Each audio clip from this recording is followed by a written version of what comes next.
I'm Dr. Hollie Massey and I'm a sport and exercise psychology lecturer at UCLan.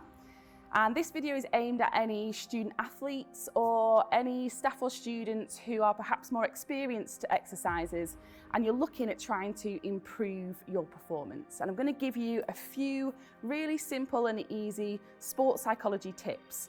And this might be relevant to those who are trying to improve performance, but also at this time you might just be looking at performance maintenance, and these should be really relevant to that as well.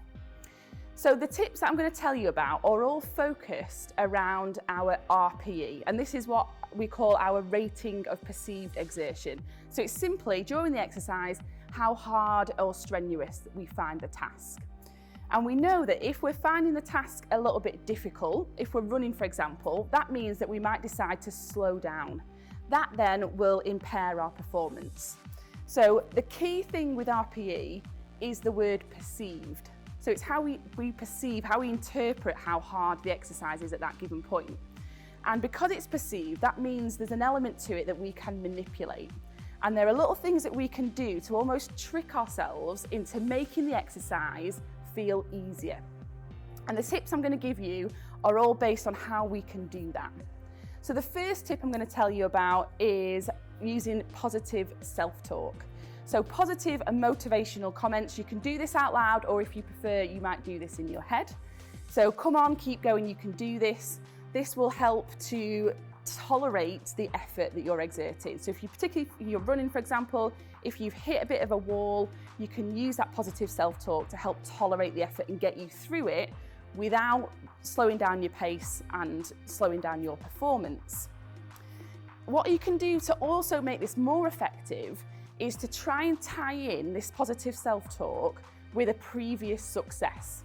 So if you can say, right, come on, you can do this because you've done it in this particular time in the past, that could also help to boost your self-efficacy.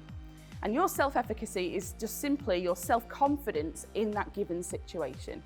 And that again is another really important determinant of performance. So it can reduce your RPE, make it a little bit easier, and increase your self-efficacy and lead to performance gains. The second tip I'm going to tell you about links in a little bit in terms of positivity, and it's all about emotion regulation. And there was a really interesting study that showed that if you smile whilst you run, then your RPE reduces, it feels easier, and performance is improved. So really, really simple and easy to do, to simply smile as you exercise. And then lastly, think about how you can incorporate some competition using a training partner. And what we know from social psychology is that this improves our motivation, and it's also been shown to reduce that RPE and get improvements in performance. So this might be somebody that you're in a household or a bubble, and that you can train with them outside and do a bit of running with them.